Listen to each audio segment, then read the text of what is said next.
أعوذ بالله من الشيطان اللعين الرجيم بسم الله الرحمن الرحيم اللهم صل على محمد وآل محمد الأئمة والمهديين وسلم تسليما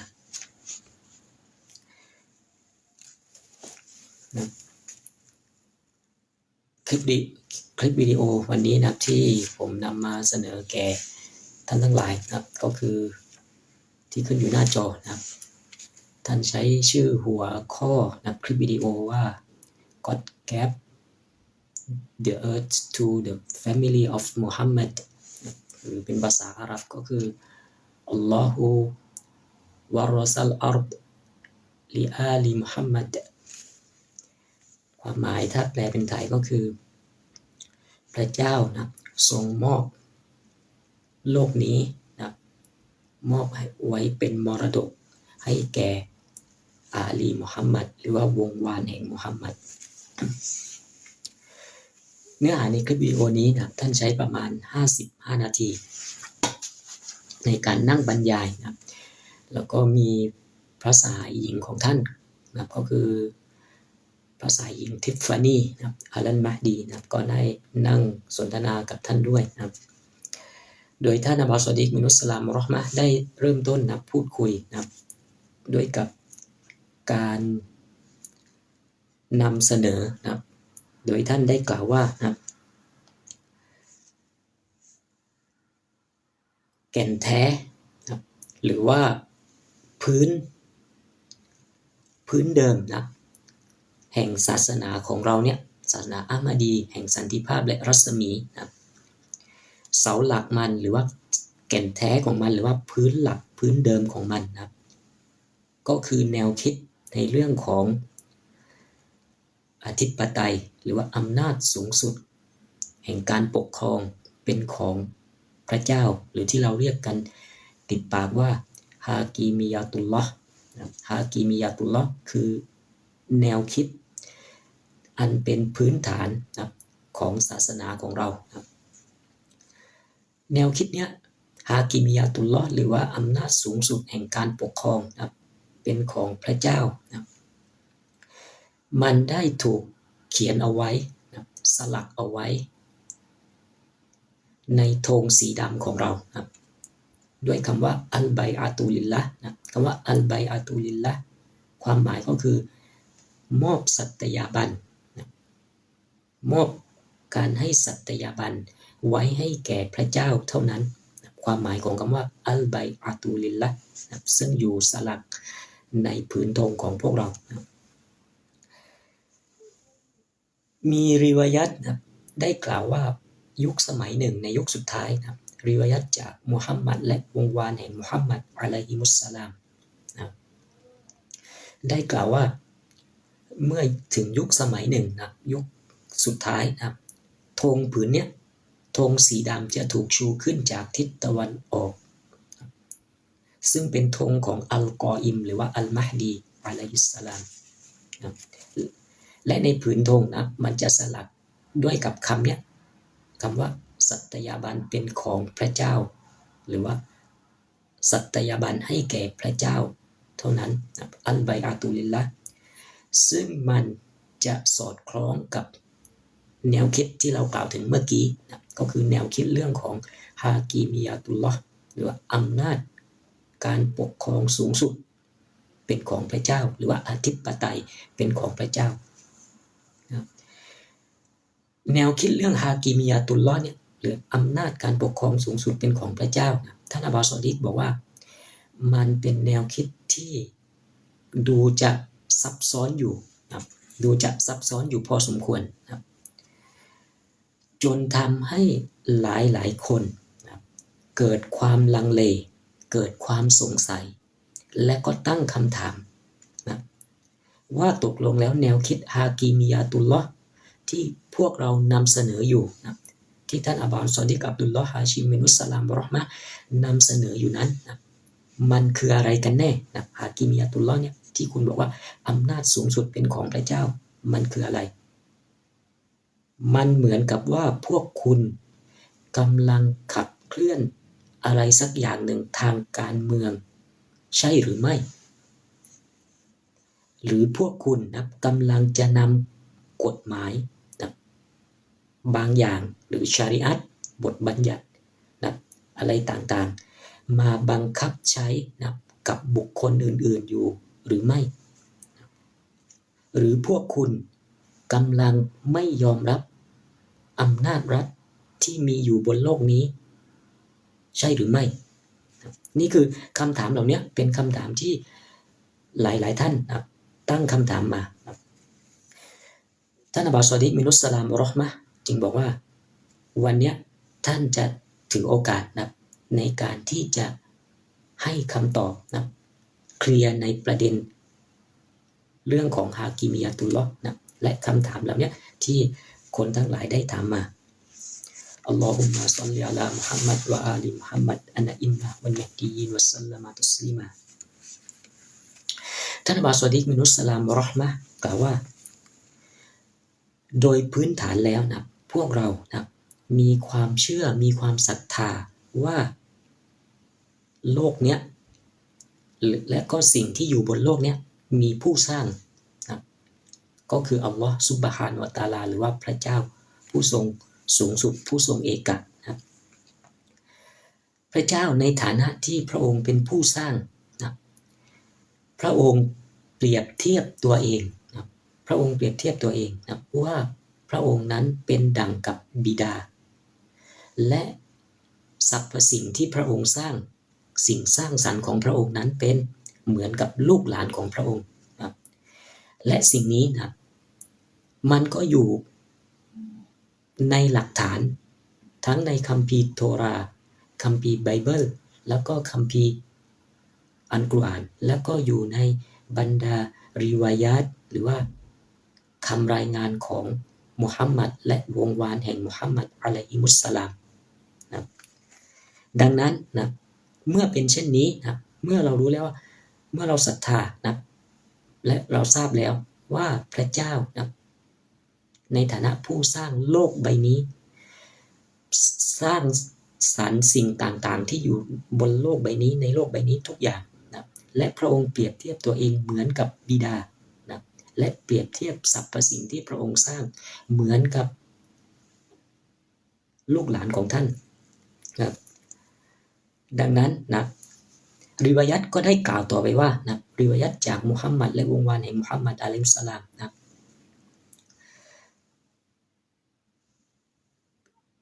พระองค์นะพระผู้เป็นเจ้านั้นนะแน่นอนนะพระองค์เป็นผู้ทรงเมตตากรุณานะมากที่สุดในบรรดาสรรพสิ่งทั้งหลายนะไม่มีสิ่งใดนะเมตตากรุณานะได้เท่าเทียมกับพระองค์นะพระองค์เป็นบิดาแห่งการสร้างสรรค์นะที่จะคอยค้ำจุนดูแลนะเลี้ยงดูสรรพสิ่งที่พระองค์สร้างนะพระองค์ทรงอยู่ในฐานะผู้ที่ทรงเมตตากรุณาอันล้นพ้นลาฮาวลาวะลากุวะตะอิลลาบิลลาฮิลอาลีลอะซีมและสิ่งเหล่านี้นะไม่ใช่เฉพาะพวกเราที่เชื่อและศรัทธานะผู้ที่ศรัทธาในพระผู้เป็นเจ้านะยูดายคริสต์แล้วก็มุสลิมก็ล้วนแล้วแต่มีพื้นฐานความเชื่อแบบนี้ด้วยเช่นเดียวกันไม่ต่างกับพวกเรานะและท่านศาสดามุฮัมมัดศ็อลลัลลอฮุอะลัยฮิวะอาลีฮิวะซัลลัมนะท่านก็เปรียบเทียบตัวเองนะว่าท่านเป็นดังกับบิดานะของผู้ศรัทธาทั้งหลายนะของมนุษย์นะดังนั้นนะเมื่อเราทราบหลักคิดตรงนี้แล้วนะดังนั้นเราจึงคาดหวังนะกับพระเจ้าในทางที่ดีเราคาดหวังกับพระเจ้าในทางที่ดีเราคาดหวังว่าพระเจ้านะคือพระเจ้าที่ดีไม่ใช่พระเจ้าที่โหดร้ายไม่ใช่พระเจ้าที่กดขี่ข่มเหงนะแต่พระเจ้าเป็นพระเจ้าที่ทรงใจดีทรงเมตตากรุณาอันล้นพ้นและทรงบริสุทธิ์ยุติธรรมเที่ยงธรรมที่สุดนะดังนั้นพวกเรานะจึงเฝ้ารอคอยตลอดระยะเวลานะเพื่อที่จะได้ลิ้มรสชาติแห่งความยุติธรรมของพระองค์นะนี่คือความเชื่อนะของพวกเรานะท่านอบูซอดีกมินุสสลามเราะห์มะฮ์กล่าวต่อไปว่า ทุกคนนะต้องการพ่อที่ดีนะต้องการบิดาที่ใจดีบิดาที่ยุติธรรมบิดาที่เที่ยงธรรมบิดาที่เมตตากรุณานะทีนี้นะเมื่อเป็นเช่นนี้นะการจะบรรลุความรับการที่นะพระองค์นะเมื่อพระองค์ทรงเมตตากรุณานะพระองค์ทรงยุติธรรมและพระองค์สร้างสรรพสิ่งขึ้นมาและคอยค้ำจุนดูแลถูกต้องไหมถูกต้องดังนั้นเพื่อที่จะให้พระเจ้านั้นบรรลุในสิ่งนี้ว่าพระเจ้าเป็นผู้ทรงยุติธรรมว่าพระเจ้าเป็นผู้ทรงค้ำจุนดูแลทุกสรรพสิ่งนะอย่างเมตตากรุณานะพระองค์จะบรรลุสิ่งนี้ได้นะวิธีเดียวก็คือพระองค์ต้องเข้ามาควบคุมกำกับดูแลรัฐบาลทีนี้ท่านทั้งหลายนะอาจจะงงอยู่ดีๆพูดเรื่องเราศาสนาคัมภีร์นะแล้วเกี่ยวอะไรกับรัฐบาลอีกนะท่านอับดุลซอดิกมินุสลามเราะห์มะห์กล่าวว่ารัฐบาลคืออะไรรัฐบาลก็คือกลุ่มบุคคลที่ถูกจัดตั้งขึ้นมาเพื่ออะไรเพื่อให้ดูแลกิจการของมวลมนุษย์ในสังคมนั้นนะรัฐบาลคือกลุ่มบุคคลที่ถูกจัดตั้งขึ้นมาเพื่อกำกับดูแลบริหารกิจการต่างๆของมนุษย์นะอันนี้ผมพูดนอกเรื่องนิดนึงครับอย่างเช่นเนี่ยยกตัวอย่างน้ำท่วมภาคใต้เนี่ยน้ำท่วมหาดใหญ่เนี่ยกลุ่มบุคคลแรกที่ถูกตำหนิและต้องรับผิดชอบคือใครนะคือผู้บริหารประเทศผู้บริหารบ้านเมืองนะจังหวัดเทศบาลจนทั้งถึงนะรัฐบาลนะในของประเทศนะเพราะความอยู่รอดปลอดภัยของประชากรในเมืองนะในประเทศนั้นๆนะมันมีส่วนนะมันขึ้นอยู่กับการบริหารกิจการของรัฐบาลนั่นเองนะรัฐบาลนะถ้าบริหารกิจการนะอย่างรอบคอบอย่างดีอย่างยุติธรรมนะประชากรก็จะมีความสุขกันทั่วหน้านะแต่ถ้ารัฐบาลนะบริหารกิจการนะบ้านเมืองอย่างย่ำแย่และกดขี่ข่มเหงไม่ยุติธรรมนะประชากรก็จะตกทุกข์ได้ยากนะประชากรก็จะนะเดือดร้อนนะดังนั้นรัฐบาลนี่แหละนะคือผู้ดูแลความสันติสุขนะผู้มีส่วนสำคัญนะที่ดูแลความอยู่ดีมีสุขของประชากรทีนี้นะเมื่อพระเจ้านะเริ่มต้นคือพระเจ้าเป็นผู้สร้างโลกสร้างสรรพสิ่งที่อยู่บนโลกนะและพระเจ้าเป็นผู้ทรงเมตตากรุณาอันล้นพ้นพระเจ้าเป็นผู้ทรงค้ำจุนดูแลและพระเจ้าก็บอกว่าพระองค์นั้นเป็นผู้บริสุทธิ์เป็นผู้ทรงยุติธรรมที่สุดนะทรงเป็นผู้ที่ทรงดูแลสรรพสิ่งของพระองค์อย่างดีที่สุดและพระองค์จะดูแลสรรพสิ่งที่พระองค์สร้างดีที่สุดด้วยกับวิธีไหนถ้าพระองค์ไม่เข้ามาควบคุมกำกับดูแลรัฐบาลดังนั้นนะรัฐบาลจึงต้องเป็นรัฐบาลที่พระองค์แต่งตั้งรัฐบาลจึงต้องเป็นรัฐบาลของพระองค์นั่นเองนั่นแหละจึงจะบรรลุความสำเร็จว่าพระองค์นั้นเป็นผู้ดูแลกิจการนะของสรรพสิ่งที่พระองค์สร้างอย่างดีที่สุดพระองค์เป็นผู้ทรงเมตตากรุณาดูแลนะสรรพสิ่งที่พระองค์สร้าง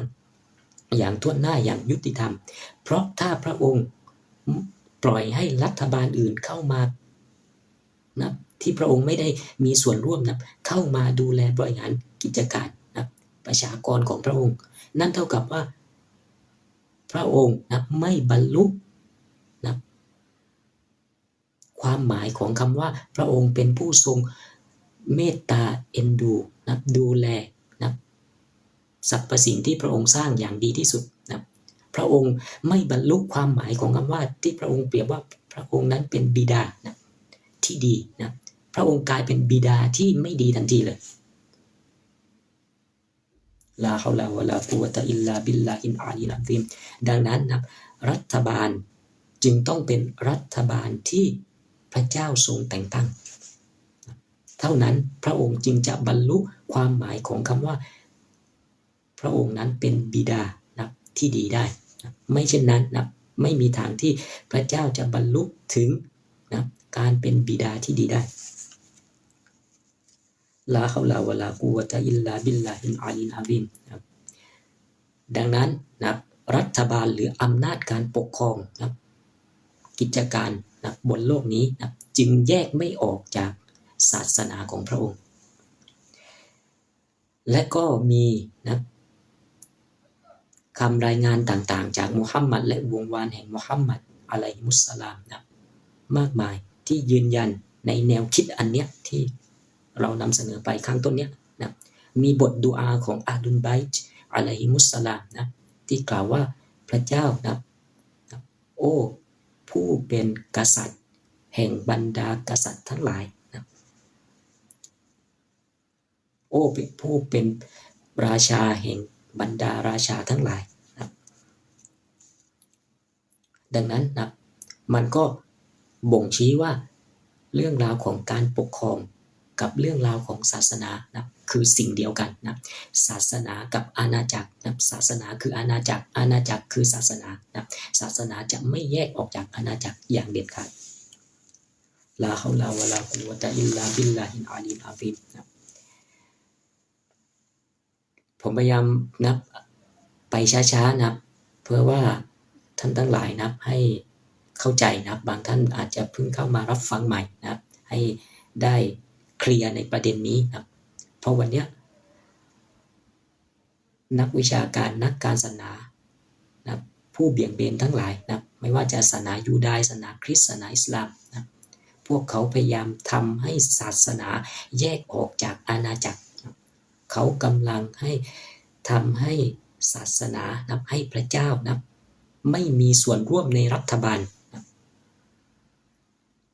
ให้พระเจ้านะเป็นแค่หลักธรรมคำสอนอยู่ในนะมัสยิดธรรมศาลานะวิหารนะ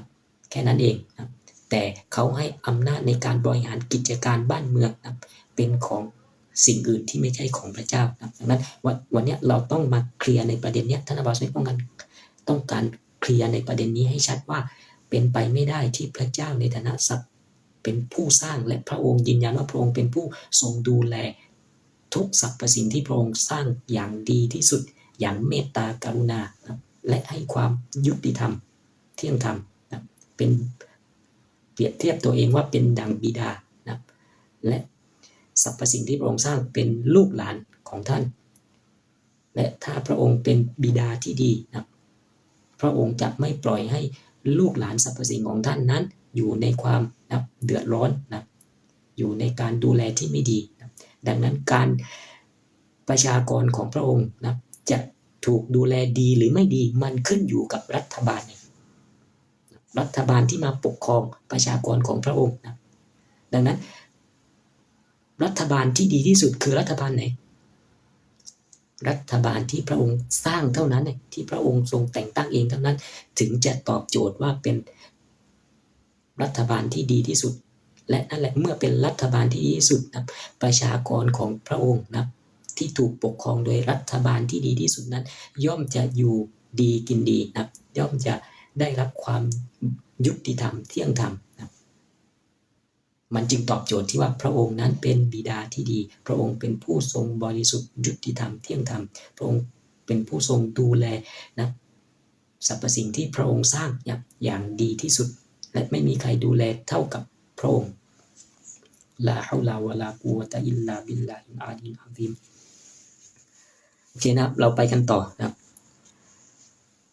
พอเรามาดูนะตั้งแต่เริ่มสร้างมนุษยชาตินะก็คืออาดัมอะลัยฮิสสลามนะตั้งแต่ยุคอาดัมมาจนกระทั่งถึงยุควันนี้นะ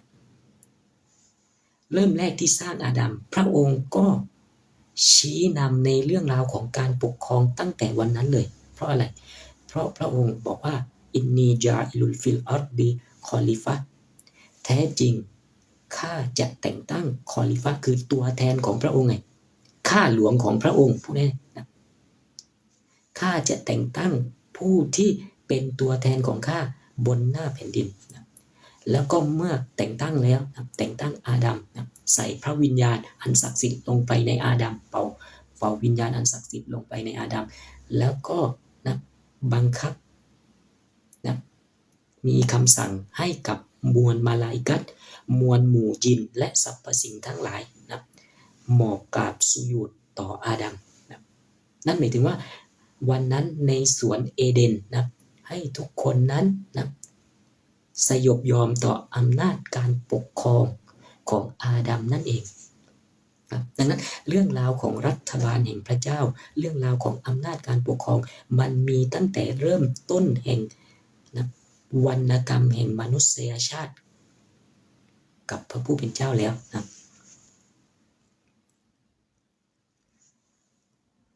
และคนที่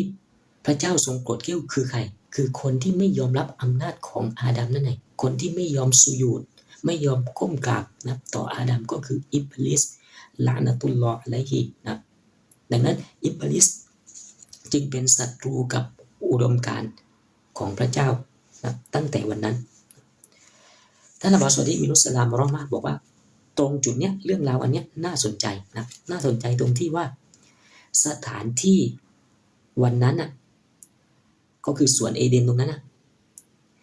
มันเป็นสวนที่พระเจ้ามีเจตจำนงครับให้มันเป็นสถานที่อันบรมสุขเป็นสถานที่ที่สงบสุขเป็นสถานที่เจริญรุ่งเรืองเป็นสถานที่สวยงามนะพระองค์พร้อมที่จะให้ความโปรดปรานนะแก่พระองค์ไปยังสถานที่แห่งนั้นในสวนเอเดนนะแต่นะมีเงื่อนไขก็คือทุกสรรพสิ่งนั้นต้องยอมรับต่ออำนาจการปกครองของผู้ที่พระองค์แต่งตั้งก็คืออาดัมอะลัยฮิสสลามนะส่วนผู้ที่ไม่ยอมรับนั้นนะแน่นอนนะเขาก็จะต้องถูกผลักดันให้ออกไปจากสถานที่นั้นนะอิบลิสนะเริ่มต้นด้วยลูกหลานของมันนะอิบลิสและลูกหลานของมันเริ่มต้นเป็นศัตรูกับอาดัมแล้วก็ได้สังหารต่ออาเบลอะลัยฮิสสลามนะคาอินนะกอบินละนะตุลลอฮ์อะลัยฮิสังหารอาเบลอะลัยฮิสสลามการกระทำฝ่าฝืนอันชั่วร้ายตรงนั้นนะนำพาซึ่งอะไร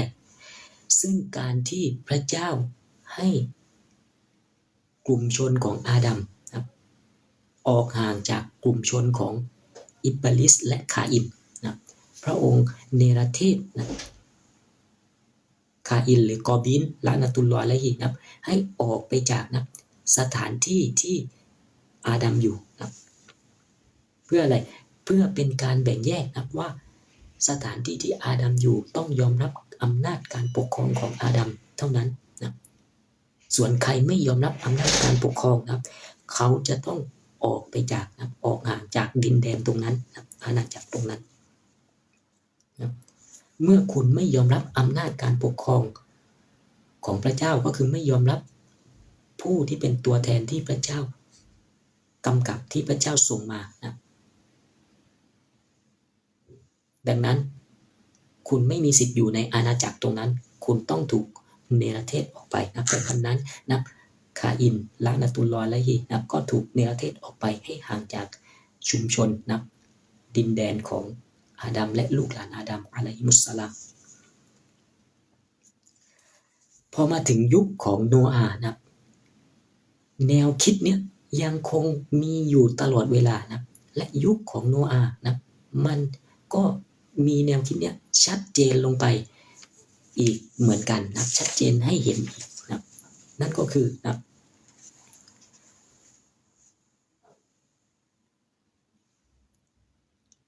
ยุคของโนอาห์นะผู้ที่เป็นผู้ศรัทธาผู้ที่ยอมรับอำนาจการปกครองของโนอาห์ก็คือผู้ที่ได้ขึ้นเรือส่วนผู้ที่ไม่ยอมรับอำนาจของโนอาห์ผู้ที่ปฏิเสธอำนาจของโนอาห์ผู้ที่ต่อต้านโนอาห์นะเขาก็ไม่ได้ขึ้นเรือนะและจุดจบของเขาก็คือเขาไม่สามารถมีชีวิตอยู่บนโลกใบนี้ได้ ดังนั้นผู้ที่มีชีวิตอยู่บนโลกนี้ได้ในวันนั้นในยุคของโนอาห์ก็คือพระองค์สงวนไว้เฉพาะผู้ที่ศรัทธาผู้ที่ยอมรับอำนาจของโนอาห์อะลัยฮิสสลามเท่านั้นนะส่วนผู้อื่นนั้นพระองค์กำจัดทั้งหมดเลยนะน้ำท่วมนะทั้งหมดนะวันนั้นเหลืออยู่เฉพาะผู้ที่ยอมรับอำนาจการปกครองของพระองค์นั่นหมายถึงว่ามันตอบโจทย์แนวคิดที่เรากล่าวถึงตั้งแต่ตอนต้นไงว่าโลกนี้พระเจ้าบอกแล้วว่าเป็นของพระองค์พระองค์เป็นผู้สร้างพระองค์เป็นผู้สร้างสรรพสิ่งที่อยู่บนโลกนี้ดังนั้นเมื่อพระองค์เป็นผู้สร้างโลกนี้สร้างสรรพสิ่งที่อยู่บนโลกนี้นะและพระองค์เป็นผู้ทรงดูแลนะสิ่งสรรพสิ่งที่พระองค์สร้างอย่างดีที่สุดนะดังนั้นทุกคนจะต้องยอมรับการปกครองของพระองค์นะและผู้ที่ไม่ยอมรับการปกครองของพระองค์ในยุคของอาดัมอะลัยฮิสสลามนะพระองค์เนรเทศออกไปนะกั้นเขตแดนนะอันเนี้ยดินแดนของผู้ที่ยอมรับอำนาจการปกครองของฉันผู้ที่ยอมรับอาดัมอะลัยฮิสสลามอันนั้นเขตแดนของซาตานนะเขตแดนของคาอินนะพอมาถึงยุคโนอาห์นะพระเจ้ากำหนดเขตแดนทั้งโลกเลยนะไม่ให้คนที่ไม่ยอมรับอำนาจการปกครองของพระองค์อยู่บนโลกนี้แม้แต่สักคนเดียวลาฮาวลาวะลากุวะตะอิลลาบิลลาฮิลอาลีลอาซีมพอมาถึงยุคของอับราฮัมหรือนบีอิบรอฮิมอะลัยฮิสสลามนะแนวคิดอันนี้เรื่องของฮากิมียะตุลลอฮ์อำนาจการปกครองนะเป็นของพระเจ้ายังคงมีอยู่ตลอดเวลานะมันไม่เคยหายไปไหนมันคือสิ่งเดียวที่ดำเนินเรื่อยมานะตลอดระยะเวลายุคของอับราฮัมอะลัยฮิสสลามนะเรื่องราวอันนี้ก็ยังคงมีอยู่ให้เห็นเด่นชัดขึ้นมาอีกนะเพราะอะไรเพราะพระเจ้าทรงมอบดินแดนนะจากแม่น้ำไนล์จนกระทั่งถึงยูเฟรติสนะให้แก่ใครให้แก่ผู้ที่ยอมรับอำนาจการปกครองของพระองค์ไงผู้ที่ยอมรับอำนาจการปกครองของอับราฮัมอะลัยฮิสสลามดังนั้นกลุ่มชนของอับราฮัมลูกหลานของอับราฮัมอะลัยฮิสสลามจึงได้ดินแดนนะอาณาจักรตรงนั้นตั้งแต่ไนล์ถึงยูเฟรติสส่วนนอกเหนือจากนั้นนะส่วนใหญ่แล้วมันถูกปกคลุมด้วยกับอำนาจการปกครองของลูกหลานซาตานนะในวันนั้นในยุคของอิบรอฮิมนะดังนั้นมันจึงเป็นอาณาจักรของพระเจ้าดินแดนของพระเจ้าดินแดนที่ยอมรับอำนาจการปกครองของพระเจ้าก็คือดินแดนที่มอบให้กับอับราฮัมอะลัยฮิสสลามนั่นเองก็คือตั้งแต่แม่น้ำไนล์จนถึงยูเฟรติสที่พระองค์สัญญาไว้ให้เป็นดินแดนแห่งพันธสัญญาถามว่าทำไมพระองค์ไม่ล้างโลกใบนี้อีกเหมือนยุคโนอาห์พระองค์ทำไมพระองค์คือยุคของโนอาห์พระองค์ใช้สิทธิ์ทั้งหมดเลยเอาทั้งโลกเลยเอาทั้งโลกเลยไม่ให้ใครอยู่ที่ไม่ใช่ผู้ศรัทธานะที่ไม่ยอมรับอำนาจการปกครองของพระองค์ไม่ยอมรับอำนาจการปกครองของตัวแทนของพระองค์นะพระองค์ล้างทั้งโลกเลยนะแต่ทำไมพอถึงยุคอับราฮัมอะลัยฮิสสลามพระองค์จึงกำหนดเขตแดนอีกครั้งหนึ่งนะว่าโอเคอันนั้นเขตแดนของคนที่มันไม่ยอมรับอำนาจการปกครองอันนี้เขตแดนของผู้ที่ยอมรับอำนาจการปกครองนะของพระองค์เพราะหลังจากน้ำท่วมโลกนะหลังจากน้ำท่วมโลกครั้งยิ่งใหญ่นะพระเจ้าทรงหลังจากที่โนอาห์อะลัยฮิสสลามนะรู้สึกเศร้าโศกเสียใจนะในการขอดุอาต่อพระเจ้าให้พระเจ้านั้นทำลายล้างนะโลกใบนี้ด้วยกับน้ำนะสรรพสิ่งทั้งหลายนับได้จมหายไปนะสูญหายไปกับล้มตายไปกับอภิมหาอุทกภัยครั้งใหญ่ที่สุดนะในครั้งนั้นนะหลังจากนั้นนะพระเจ้าจึงสัญญานะกับโนอาห์ไว้แล้วนะว่าหลังจากนี้พระเจ้าจะไม่ใช้วิธีการแบบนั้นอีกแล้วนะไม่ใช้วิธีการเอาน้ำท่วมโลกล้างโลกนะไม่เหลือสักคนหนึ่งที่เป็นกาเฟรที่เป็นผู้ปฏิเสธอำนาจการปกครองของพระองค์ดังนั้นนี่แหละคือเหตุผลที่พระองค์ไม่ทำแบบนี้อีกในยุคของอับราฮัมแต่วันนั้นมีกาเฟรมีผู้ต่อสู้กับอำนาจการปกครองของพระเจ้าจำนวนมากมายนะนิมรุดถูกนิมรุดละ อันตุลลอฮ์อะลัยฮิในวันนั้นนะมีอำนาจครอบคลุมดินแดนมากมายในวันนั้นนะพระเจ้าให้อับราฮัมออกมาจากดินแดนของนัมรูดนะมาสร้างดินแดนใหม่นะเป็นอาณาจักรเป็นดินแดนที่จะมอบให้แก่ผู้ศรัทธาก็คืออาดัมแล้วคืออิบรอฮีมและลูกหลานของอิบรอฮีมอะลัยฮิสสลามลาฮาวลาวะลากุวะตะอิลลาบิลลาฮิลอาลีอะซีมดังนั้นนะจากที่พูดมาทั้งหมดเนี่ยมันทำให้เราเข้าใจได้ว่านะเรื่องราวของฮากิมียะตุลลอฮ์นะมันเหมือนกับอะไรมันเหมือนกับมันเป็นเชือกที่ร้อยรัดพระคัมภีร์ต่างๆทุกยุคทุกสมัยที่พระเจ้าทรงมานะพระคัมภีร์นะเนื้อหาบทบัญญัตินะตัวละครอาจจะแตกต่างกันนะในแต่ละพระคัมภีร์นะที่พระเจ้าส่งมานะแต่เนื้อหาหนึ่งเดียวที่ยังคงเหมือนกันนะที่เป็นเชือกอันเดียวกันที่ร้อยรัดทุกๆคัมภีร์ไว้ก็คือเรื่องราวของฮากีมียะตุลลอฮ์หรืออำนาจการปกครองสูงสุดเป็นของพระเจ้านะเรื่องนี้มันยังคงมีตั้งแต่ยุคอาดัมมาจนกระทั่งถึงยุคของโนอาห์เรื่อยมาจนกระทั่งถึงยุคของอับราฮัมและไปต่อในยุคของโมเสสนะเรามาดูกันต่อในยุคของโมเสสนะยุคของโมเสสอะลัยฮิสสลามนะแนวคิดเรื่องฮากิมียะตุลลอฮ์นะถูกทำให้เห็นเด่นชัดอีกครั้งหนึ่งนะก็คืออะไรวันนั้นโมเสสและบานีอิสราเอลอยู่ในแผ่นดินอียิปต์นะแผ่นดินที่ถูกปกครองโดยฟิรอูนหรือฟาโรห์ละนะตุลลอฮ์อะลัยฮินะพระองค์นะให้โมเสสและบานีอิสราเอลให้บรรดาผู้ศรัทธาที่ยอมรับอำนาจการปกครองของโมเสสอะลัยฮิสสลามนะออกมาจากดินแดนอียิปต์นะออกมาจากดินแดนอียิปต์นะเข้ามาสู่ถิ่นทุรกันดารนะวนอยู่กับในเขาวงกฏถิ่นทุรกันดารอยู่หลายปีนะจนกระทั่งได้ดินแดนในยุคของยูชะบินนูนหรือว่าโยชูวาบุตรของนูนอะลัยฮิสสลามนะ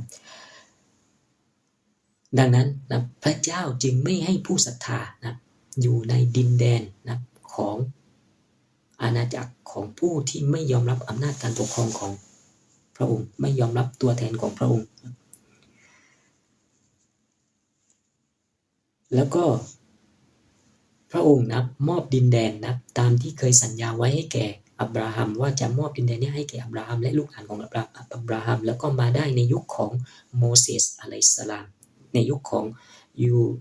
ยูชะบินนูนนะก็คือดินแดนนะนี้นะที่พระเจ้านะบอกว่าเป็นดินแดนของข้ามีสิทธิ์ที่จะให้อะไรกับดินแดนนี้ตามที่ข้าประสงค์นะเมื่อมอบดินแดนนี้แล้วนะพระองค์บอกว่าพระองค์นั้นนะพระเจ้ามีสิทธิ์ทำอะไรก็ได้กับดินแดนนี้นะตามที่พระองค์ทรงประสงค์นะตามที่ข้าประสงค์นั่นก็คือว่าดินแดนนี้จะถูกปกครองด้วยกับตัวแทนที่พระองค์ทรงแต่งตั้งนะที่มีวิญญาณอันศักดิ์สิทธิ์นะที่เคยใส่ไปในตัวของอาดัมเมื่ออาดัมจากโลกนี้ไปก็ส่งต่อไปยังผู้สืบทอดนะของอาดัมต่อมาจนกระทั่งถึงโนอาห์จนกระทั่งสืบทอดต่อมานะคนแล้วคนเล่านะพระวิญญาณอันศักดิ์สิทธิ์พระวิญญาณแห่งการปกครองโลกนี้ยังคงดำรงอยู่นะเสมอมาลาฮาวลาวะลากุวะตะอิลลาบิลลาฮิลอาลีอะซีมท่านอับบาสวะดิมินุสสลามเราะห์มะห์นะกล่าวว่านะโลกใบนี้ไอ้ตรงเนี้ยเป็นตรรกะที่ลึกซึ้งมากเลยนะครับท่านทั้งหลายลองฟังดูนะท่านอับบาสวะดิบอกว่าโลกใบนี้มันเป็นเหมือนกับสถานที่ที่มนุษย์ทุกคนน่ะเป็นผู้มาเช่าเราคือผู้ที่มาเช่าหรือผู้ที่ผ่านทางนะท่านอับบาสวะดิบอกว่ามันไร้สาระมันไม่สมเหตุสมผลสิ้นดีถ้าหากคนหนึ่งนะเขามีช่วงอายุที่จำกัดอายุไขที่จำกัดในขณะสิ่งที่เขามาอยู่นั้นมีอายุไขที่ยาวนานกว่าเขาหรือนิรันดร์นะแล้วเขาบอกว่าเขาเป็นเจ้าของสิ่งนั้นนะ มันเป็นเรื่องที่ไร้สาระสิ้นดีเป็นเรื่องที่ไม่สมเหตุสมผลเลยครับลาฮาวลาวะลากุวะตะอิลลาบิลลาฮิลอาลีอาซิมครับไม่ทราบท่านทั้งหลายนะครับน่าจะเข้าใจนะครับก็คือว่าดินแดนบนโลกนี้โลกใบนี้มันมีมาก่อนชีวิตของมนุษย์นะครับและมันก็มีอยู่ยืนยาวนานกว่าอายุไขของมนุษย์นะมนุษย์คนหนึ่งอายุเอามากสุดอาจจะ100 ปี120 ปีก็แล้วแต่หรือ950 ปีนะอายุยาวนานเท่ากับนบีนูห์อะลัยฮิสสลามแล้วก็ตามนะแต่กระนั้นโลกใบนี้มันมีมาก่อนเนี่ยแล้วก็มันยาวนานต่อไปอีกนะมากกว่าชีวิตของมนุษย์คนคนหนึ่งนะแล้วมนุษย์คนคนหนึ่งนั้นนะมีอายุที่จำกัดนะกับอีกอันหนึ่งกับดินแดนที่เขามาอยู่นะมีอายุที่ยาวนานกว่าเขานะแล้วเขาบอกว่าเขาเป็นเจ้าของสิ่งที่อายุยาวนานมากกว่านะมันเป็นเรื่องที่ไม่สมเหตุสมผลท่านบอกเลยว่าไร้สาระสิ้นดีนะถ้าจะคิดแบบนั้นดังนั้นมนุษย์ทุกคนนะโดยตรรกะที่ถูกต้องแล้วนะมนุษย์ทุกคนนั้นไม่ได้เป็นเจ้าของโลกใบนี้ไม่ได้เป็นเจ้าของดินแดนหรือสรรพสิ่งที่อยู่นะในโลกนี้นะเพราะสรรพสิ่งที่อยู่ในโลกนี้ดินแดนที่อยู่ในโลกนี้นั้นมันมีมาก่อนชีวิตของเราท่านและมันก็มียาวนานต่อไปเราตายไปแล้วมันก็ยังคงมีอยู่นะเราอย่ามาถือว่าเราเป็นเจ้าของไม่ได้มันไม่สมเหตุสมผลนะเราเป็นแค่ผู้มาเช่าอสังหาริมทรัพย์แค่นั้นเองนะพอหมดสัญญานะก็คือเราตายนะเราจากไปก็คือหมดสัญญาอสังหาริมทรัพย์อสังหาริมทรัพย์อันนี้ก็ให้คนอื่นได้เช่าต่อไปอีกลาฮาวลาวะลากุวะตะอิลลาบิลลาฮิลอาลีอาซิมเมื่อกี้เรามาถึงยุคของพระเยซูแล้วนะเราไปยุคของโมเสสอะลัยฮิสสลามแล้วนะเราไปต่อกันในยุคของพระเยซูอะลัยฮิสสลามนะยุคของพระเยซูอะลัยฮิสสลามนะเช่นเดียวกันนะเรื่องราวของฮากิมิยะตุลลอฮ์ยังคงดำเนินให้เห็นเด่นชัดขึ้นมาอีกนะเพราะอะไรพระเยซูถูกส่งมาในฐานะเมสสิยาก็คือกษัตริย์แห่งชาวยิวกษัตริย์แห่งชาวยิวก็คือผู้ที่ปกครองโลกนี้แต่ชาวยิวในวันนั้นทำยังไงกับพระเยซูปฏิเสธไม่ยอมรับพระเยซูอะลัยฮิสสลามนะสุดท้ายนะการกระทำสิ่งนี้ทำให้พระเจ้าทรงโกรธกลิ้วเป็นอย่างมากต่อชาวยิวในวันนั้นนะสิ่งที่พระองค์ทำก็คือพระองค์ไม่ให้ความโปรดปรานแก่ชาวยิวอีกต่อไปแล้วในวันนั้นเมื่อเขาปฏิเสธพระเยซูอะลัยฮิสสลามนะพระองค์ทรงทำอะไรทรงปล่อยให้ชาวโรมันนะบุกเข้ามาทำลายล้างพระวิหารหลังที่2ของพวกเขาและให้พวกเขานั้นถูกเนรเทศนะออกไปจากดินแดนแห่งพันธสัญญาเยรูซาเล็มนะเกือบ 2,000 ปีนะตลอด 2,000 ปีพระองค์ไม่เคยส่งศาสดานะมาให้แก่ชาวยิวอีกเลยนะที่ปฏิเสธพระเยซูนะและพวกเขาก็ออกจากดินแดนนั้นนะพวกเขาเพิ่งได้กลับมาอีกครั้งหนึ่งนะหลังสงครามโลกครั้งที่2นะโดยการจัดตั้งรัฐอิสราเอลลาฮาวลาวะลากุวะตะอิลลาบิลลาฮิลอาลีอาซิมพอมาดูนะในยุคของมุฮัมมัดศ็อลลัลลอฮุอะลัยฮิวะซัลลัมนะแน่นอนในศาสนาอิสลามนะในอัลกุรอานนะกล่าวไว้ชัดเจนในเรื่องราวของโลกใบนี้กับการปกครองของพระองค์นะในอัลกุรอานนะ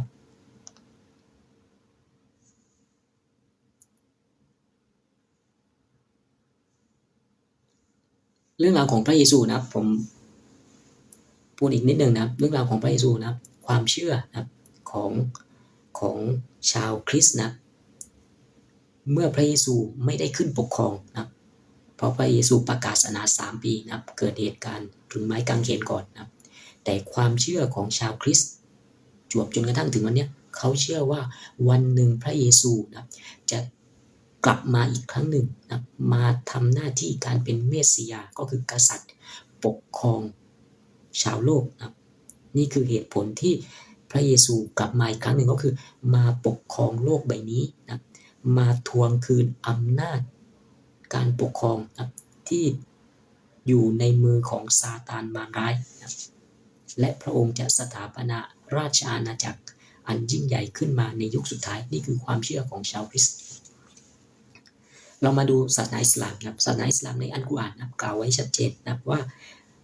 ต้องอะไรอาติอุลลอฮ์วะอาติอุรรอซูลวะอุลินอัมริมินกุมนะจงเชื่อฟังอัลลอฮ์เชื่อฟังพระเจ้านะเชื่อฟังรอซูล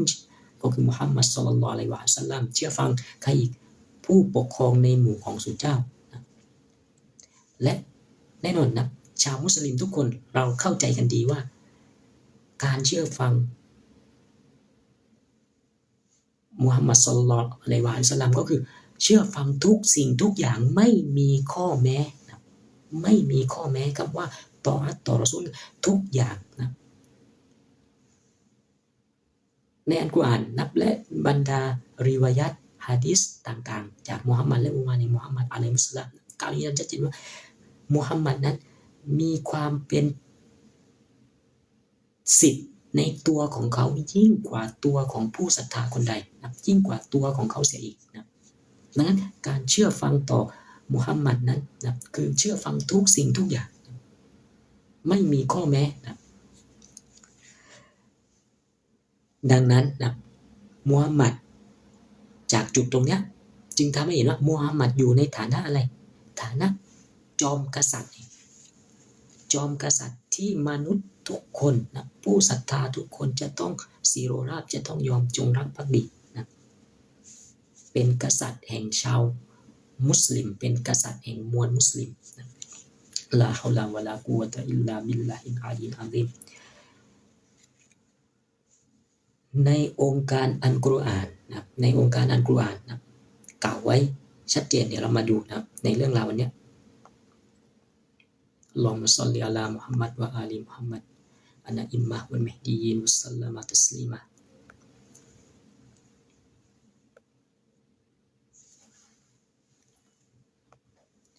ในอัลกุรอานนะอัลลอฮฺซุบฮานะฮูวะตะอาลากล่าวไว้นะท่านอับบาสบอกว่ามันลึกซึ้งมันชัดเจนมันลึกซึ้งอย่างมากเลยนะองค์การเนี้ย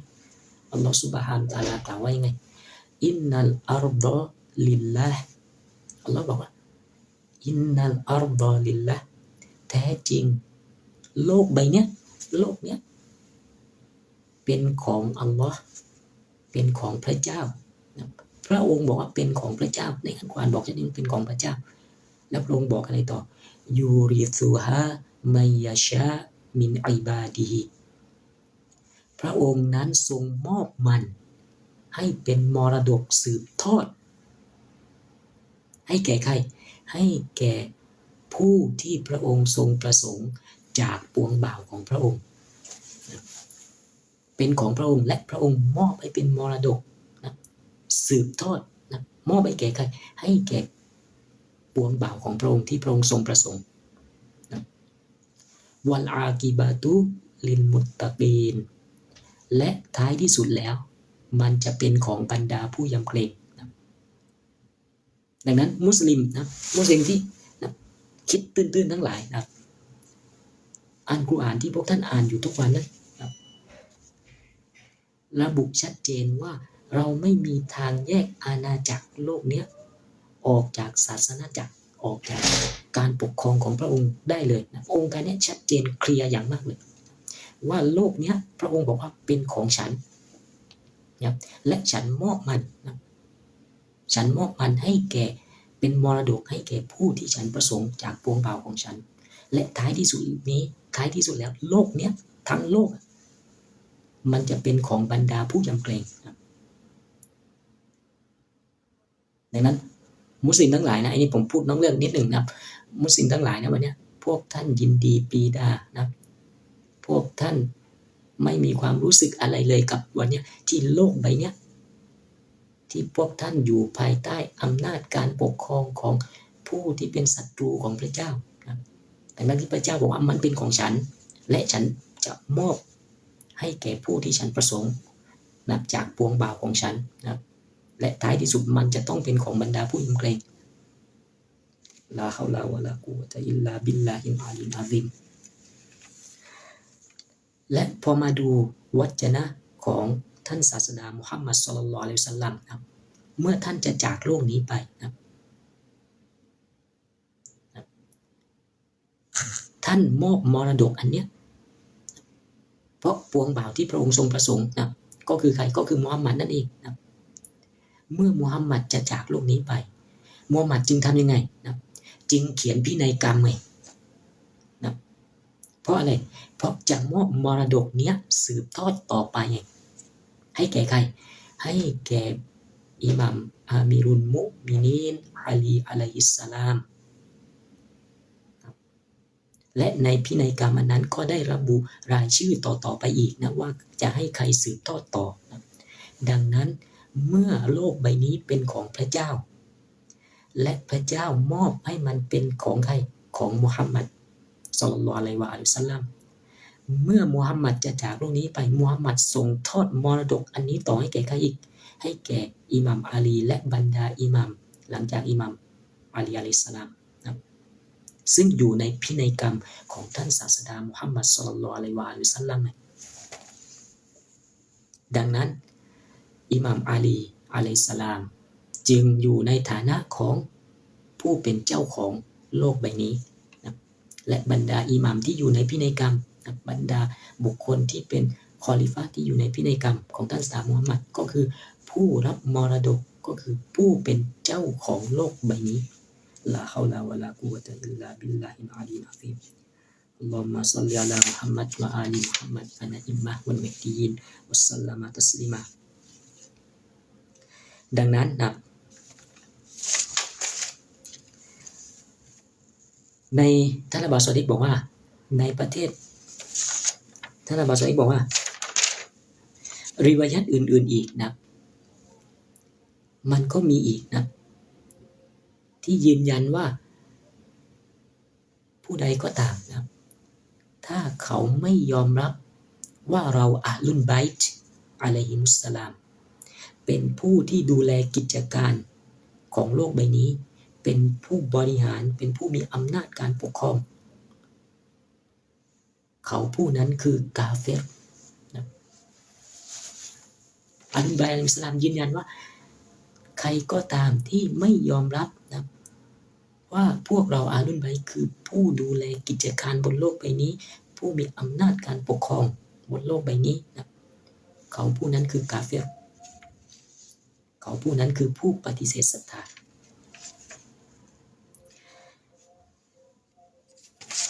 ลาฮาวลาวะลากุวะตะอิลลาบิลลาฮิลอะลีอะซีมอัลลอฮุมมะศ็อลลิอะลามุฮัมมัดวะอาลีมุฮัมมัดอะนะอิมมะฮ์วัลมุฮดียีนวัสซัลลัมะตัสลีมาฉะนั้นนะทั้งโลกนี้แล้วก็กิจการต่างๆนะภายในโลกทั้งหมดผู้ที่ดูแลมันคือใครผู้ที่พระองค์ทรงประสงค์และผู้ที่พระองค์ทรงประสงค์ก็คืออะไรก็คือผู้ที่เป็นอิหม่ามแห่งยุคสมัยนั่นเองดังนั้นมันจึงมีหะดีษอื่นๆที่มาสอดคล้องกับสิ่งที่ได้นำเสนอไปอีกนะอย่างเช่นว่าหะดีษผู้ใดตายไปในสภาพที่ไม่รู้จักอิหม่ามแห่งยุคสมัยเท่ากับเขาตายไปในสภาพญาฮิลิยะห์โง่เขลาเบาปัญญาดังนั้นที่กล่าวมาทั้งหมดเนี่ยมันเป็นความเชื่อนะของชาวมุสลิมนะเป็นความเชื่อของชาวมุสลิมชีอะห์แน่นอนอันนี้ชัดเจนแล้วแม้กระทั่งความเชื่อของชาวมุสลิมก็เชื่อแบบนี้ด้วยเหมือนกันนะว่ามุฮัมมัดศ็อลลัลลอฮุอะลัยฮิวะซัลลัมนะคือผู้รับมรดกโลกใบนี้คือผู้ปกครองนะของโลกใบนี้นะและชาวมุสลิมในตำราของพวกเขาในหะดีษของพวกเขาก็ยอมรับว่าหะดีษที่บอกว่าผู้ใดก็ตามตายไปในสภาพไม่รู้จักอิหม่ามแห่งยุคสมัยเท่ากับตายไปในสภาพญาฮิลิยะห์ลาฮาวลาวะลากุวะตะอิลลาบิลลาฮิลอะลีอะซีมอีกหะดีษหนึ่งนะมันมาสอดคล้องกับแนวคิดอันเนี้ยอย่างลงตัวเลยนะแนวคิดไหนแนวคิดริวายัตไหนริวายัตที่บอกว่า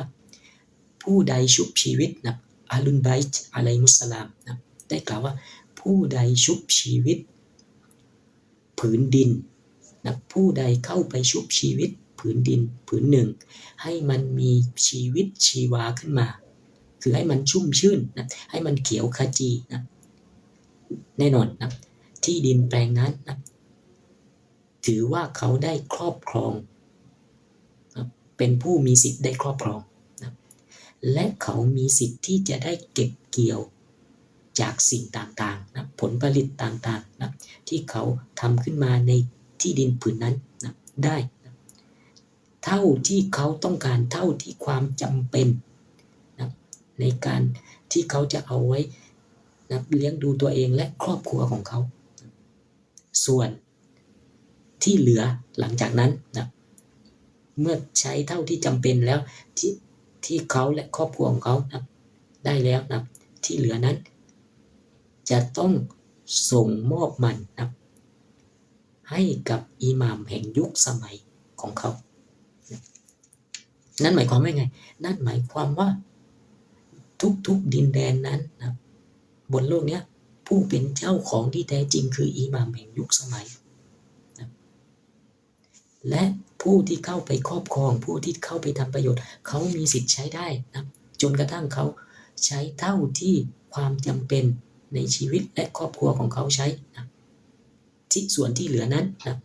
เขาไม่มีสิทธิ์กักตุนไม่มีสิทธิ์เก็บเอาไว้เป็นของเขานะเขาจะต้องส่งคืนมันกับเจ้าของที่แท้จริงของมันก็คืออิหม่ามแห่งยุคสมัยลาฮาวลาวะลากุวะตะอิลลาบิลลาฮิลอาลีลอะซีมดังนั้นมุฮัมมัดและอิหม่ามผู้สืบทอดแห่งวงวานมุฮัมมัดอะลัยฮิสสลามนั้นคือเจ้าของโลกใบนี้ในทุกๆตารางนิ้วนะและพวกเขาที่เขาได้รับสิทธิ์ตรงนี้หนึ่งในเหตุผลก็คือพวกเขานั้นคือผู้ที่ยุติธรรมที่สุดคือผู้ที่ยุติธรรมที่สุดในการปกครองในการบริหารกิจการบนโลกนี้นะเพราะอะไรเพราะพวกเขานั้นคือผู้ที่มีพระวิญญาณอันศักดิ์สิทธิ์นะที่ถูกส่งทอดต่อมาตั้งแต่อาดัมมาจนกระทั่งถึงโนอาห์มาจนถึงอับราฮัมมาจนกระทั่งถึงโมเสสจนกระทั่งถึงเยซูจนกระทั่งถึงมุฮัมมัดและส่งทอดต่อไปยังบรรดาอิหม่ามนะดังนั้นเมื่อเขาดูแลเท่ากับพระวิญญาณอันบริสุทธิ์อันศักดิ์สิทธิ์นั้นดูแลก็คือพระเจ้าเป็นผู้ดูแลนะและพระเจ้าคือผู้บริสุทธิ์ยุติธรรมที่สุดพระเจ้าคือผู้ทรงเที่ยงธรรมที่สุดนะดังนั้นนี่แหละคือเหตุผลที่ทำไมทุกๆตารางนิ้วบนโลกนี้จึงต้องมีนักอิหม่ามแห่งยุคสมัยเป็นผู้ดูแลคือมุฮัมมัดและวงวานแห่งมุฮัมมัดเพราะนั่นเท่ากับว่าพระเจ้าเป็นผู้ทรงดูแลนั่นเองนะครับและพระเจ้าจะให้ความยุติธรรมเที่ยงธรรมแก่ทุกๆกิจการของประชากรบนโลกนี้และถ้าไม่มีท่านอับบาสบอกว่าถ้าพวกเขาไม่ใช่ภาพสะท้อนของอัลลอฮ์นะหรือเป็นพระฉายของพระองค์แน่นอนพวกเขาจะย่อมไม่สามารถให้ความบริสุทธิ์ยุติธรรมเกิดขึ้นมาในการบริหารกิจการบนโลกใบนี้ได้นะเขาไม่สามารถให้ความเที่ยงธรรมได้นะแต่เพราะพวกเขามีพระวิญญาณอันศักดิ์สิทธิ์นี้พวกเขาเป็นดั่งพระฉายนะของพระผู้เป็นเจ้าบนหน้าแผ่นดินนี้นะดังนั้นพวกเขาจึงสามารถฉายความเป็นความยุติธรรมแห่งพระเจ้าได้นะลาฮาวลาวะลากุวะตะอิลลาบิลลาฮิลอะลีลอะซีมดังนั้นนะผู้ที่เข้ามาครอบครองนะพลิกฟื้นนะที่ดินนะแน่นอนนะเขาย่อมมีสิทธิ์ในการครอบครองนะและใช้ประโยชน์จากมันเท่าที่จำเป็นหลังจากนั้นต้องส่งคืนกลับไปยังเจ้าของมันคืออิหม่ามแห่งยุคสมัยนะและด้วยผลนี้เองนะถ้ามนุษย์นะทำตามสิ่งที่พระเจ้าทรงบัญชาไว้นะมันจะไม่มีอะไรมันจะไม่มีผู้คนนะที่ล้มตายในทุกๆวันในวันนี้ 25,000 คนในทุกๆวันที่ต้องหิวตายนะด้วยกับความหิวโหยนะ 25,000 คนในทุกๆวัน24 ชั่วโมง 25,000 คน 25,000 คนนะ มันจะไม่มีการหยิบฉวยนะทรัพยากรครอบครองเอาไว้เพียงแค่บุคคลแค่ 1% หรือ 10%และปล่อยให้อีก 90% นั้นนะลำบากยากจนข้นแค้นเหมือนที่เป็นอยู่บนโลกใบนี้ลาฮาวลาวะลากุวะตะอิลลาบิลลาฮิลอะลีอะซีมเพราะอิหม่ามแห่งยุคสมัยผู้ที่มีพระวิญญาณอันศักดิ์สิทธิ์ผู้ที่เป็นพระฉายแห่งพระเจ้านะเขาจะแจกจ่ายนะทรัพยากรบนโลกใบนี้นะไปอย่างเท่าเทียมกันนะอย่างยุติธรรมให้แก่ทุกๆสรรพชีวิตบนโลกใบนี้นี่แหละคือเหตุผลนะที่ทำไมโลกนี้นะจึงต้องมีตัวแทนของพระเจ้าจึงต้องมีบุคคลที่เป็นผู้กำกับดูแลที่พระองค์ส่งมาคืออิหม่ามแห่งยุคสมัยนะสุดท้ายแล้วมันกลับไปในเรื่องราวของความยุติธรรมความเที่ยงธรรมและกิจการของประชากรที่ดีนะที่ดีงามนะการดูแลประชากรอย่างดีนะแต่ทุกวันนี้ที่มันมีความทุกข์ยากเกิดขึ้นในทั่วทุกมุมโลกนะเพราะอะไรเพราะตัวแทนของพระเจ้านะไม่ได้ขึ้นครองบัลลังก์ถูกซาตานมารร้ายนะครองอำนาจครองราชบัลลังก์นะสุดท้ายนะประชากรที่อยู่บนโลกนี้จึงมีแต่ความทุกข์ยากนะบนโลกนี้มีแต่ความเหลื่อมล้ำไม่มีความบริสุทธิ์ไม่มีความยุติธรรมความเที่ยงธรรมใดๆเลยนะดังนั้นนะท่านอับดุล ซอลิห์ บิน นุสลามรอมาบอกว่าในธงของพวกเรานะมันจึงมีสลักคำปฏิญาณนะแนวคิดเรื่องของฮากิมิยะตุลลอฮ์ไว้นะก็คืออัลบัยอะตุลิลละห์สัตยาบันนะมอบให้แก่พระเจ้าเท่านั้นเพราะเราถือว่าสิ่งนี้เป็นแก่นแท้นะเป็นแก่นแท้ดั้งเดิมและไม่เคยเปลี่ยนของศาสนาแห่งพระผู้เป็นเจ้าและถ้าผู้ปกครองใดถ้ากษัตริย์ใดถ้าประธานาธิบดีใดถ้านายกรัฐมนตรีใดถ้าผู้นำมนุษย์คนใดไม่ได้มาจากการแต่งตั้งจากการเจิมของพระเจ้าแน่นอนมันก็เท่ากับเขามาจากซาตานนะมันมีแค่สองทางถ้าไม่มาจากการเจิมของพระเจ้าก็คือมาจากการเจิมของซาตานก็คือเป็นผู้ที่ซาตานส่งมานะเป็นกษัตริย์ของซาตานเป็นประธานาธิบดีของซาตานเป็นนายกรัฐมนตรีของซาตานเป็นประมุขเป็นผู้นำนะแห่งซาตานมันแค่สองทางเลือกนะมันไม่มีระหว่างกลางนะและท่านอับดุล ซอลิห์บอกว่าถ้าวันนี้ผู้ที่ศรัทธาในพระเจ้านะไม่ว่าจะเป็นยูดายคริสต์หรือว่ามุสลิมก็ตามพึงพอใจและคิดว่าเนี่ยการปกครองที่มีอยู่บนโลกใบนี้มันดีแล้วมันชอบทำแล้วนะเราไม่เห็นด้วยกับสิ่งที่พวกศาสนาอะห์มัดีแห่งสันติภาพนำเสนอพวกสายธงดำแห่งตอนออกนำเสนอเราไม่เห็นด้วยนะเราคิดว่าพวกคุณมันสุดโต่งนะเราคิดว่าการปกครองวันนี้มันดีแล้วนะคำถามท่านอับดุล ซอลิห์บอกว่าแล้วพระเยซูอะลัยฮิสสลามจะกลับมาทำไมเล่าในเมื่อมันเป็นการปกครองที่ดีแล้วนะพระเยซูจะกลับมาอีกทำไมเพื่อมาปกครองนะมีประโยชน์อะไรอีกนะที่พระเยซูจะกลับมามีประโยชน์อะไรอีกที่มีคำพยากรณ์ว่าอิหมัมมะฮดีจะมาในยุคสุดท้ายนะที่จะมาสร้างความยุติธรรมความเที่ยงธรรมนะให้เกิดขึ้นบนหน้าแผ่นดินหลังจากที่มันเต็มไปด้วยความอาธรรมความเลวร้ายนะในเมื่อคุณมีการปกครองที่ดีแล้วดังนั้นนะมันจึงตอบโจทย์ว่าวันเนี้ยก่อนการมาของพระเยซูก่อนการมาของอิหมัมมะฮดีนะอะลัยฮิมุสสลามนะการปกครองบนโลกนี้มันคือการปกครองแห่งซาตานมารร้ายมันไม่ใช่การปกครองของพระเจ้านะ และความเห็นนะของคนส่วนใหญ่บนโลกนี้ต่อให้คนส่วนใหญ่บนโลกนี้จะเห็นด้วยกับการปกครองในวันนี้ก็ตามนะแต่มันก็ไม่ได้หมายความว่าการปกครองที่มีอยู่บนโลกวันนี้ที่มีอยู่บนโลกในวันนี้มันเป็นการปกครองที่ดีนะเพราะอะไรเพราะในยุคของพระเยซูนะเมื่อปอนติอัสนะปอนติอัสปีลาตนะข้าหลวงของโรมันที่ส่งมาปกครองนะมณฑลของยิวเยรูซาเล็มในวันนั้นนะให้ประชาชนชาวยิวนะเลือกระหว่างจะให้ประหารชีวิตบารับบาสซึ่งเป็นอาชญากรหรือจะให้ประหารชีวิตพระเยซูนะวันนั้นนะผู้รั้งเมืองให้สิทธิ์ชาวยิวนะเลือกโหวตว่าควรจะประหารใครนะและปล่อยตัวใครชาวยิวเลือกใครนะลงคะแนนเสียงชาวยิวเลือกให้ประหารชีวิตพระเยซูและปล่อยตัวอาชญากรบารับบาสเนี่ยการเอาประชาธิปไตยการชูรอการเอาเสียงส่วนมากในที่ประชุมมาเป็นนะกฎเกณฑ์นะมาเป็นสิ่ง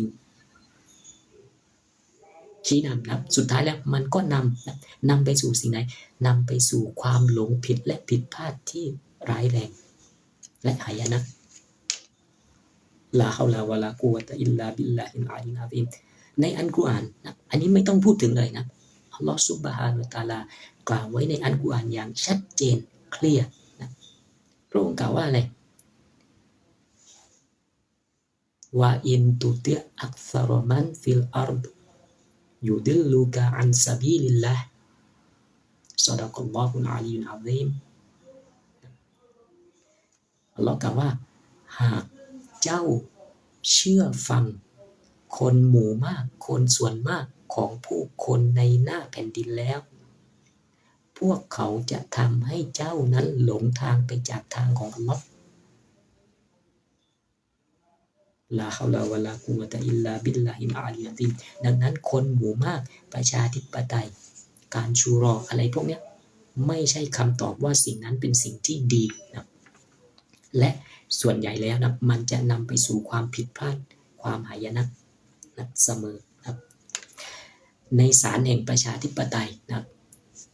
คนชั่วช้านะ2 คนนะกับคนดี1 คนนะแน่นอนนะเมื่อโหวตกันแล้วนะจะต้องยอมรับในสิ่งชั่วช้านั้นนะเพราะเขามีมากกว่านะและคนชั่วช้านะย่อมในสังคมนะย่อมหาวิธีการนะในการให้ได้มาซึ่งคะแนนเสียงนะผลโหวตแห่งประชาธิปไตยที่เหนือกว่าเสมอลาฮาวลาวะลากุวะตะอิลลาบิลลาฮิลอาลีลอาซีม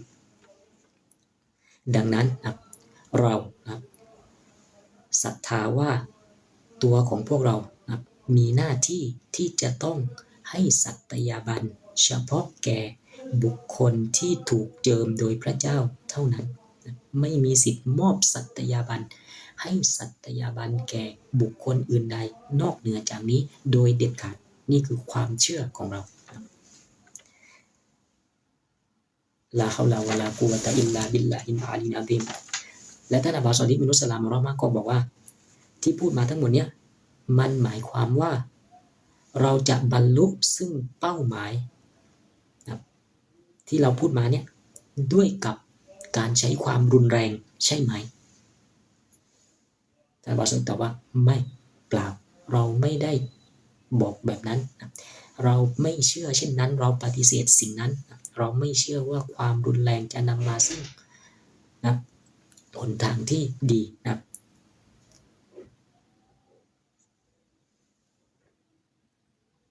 เราไม่มีกองกำลังติดอาวุธใดๆในวันนี้นะและเราเชื่อนะในเรื่องของความสงบสุขนะเราเชื่อเราศรัทธาเหมือนที่พระเยซูอะลัยฮิสสลามสอนว่าเมื่อคนหนึ่งนะทำร้ายเราให้เรายื่นแก้มอีกข้างหนึ่งไปให้เขานะดังนั้นนะพวกท่านทั้งหลายนะถึงแม้ว่าท่านจะไม่อยู่ในความเชื่อเดียวกับพวกเราอุดมการณ์เดียวของพวกเราแต่พวกท่านก็ ไม่ต้องกลัวอะไรกับพวกเราครับเพราะพวกเราปฏิเสธความรุนแรงทุกรูปแบบนะเราไม่สนับสนุนความรุนแรงทุกรูปแบบเราไม่เผยแพร่ศาสนาด้วยความรุนแรงนะหน้าที่เราคือ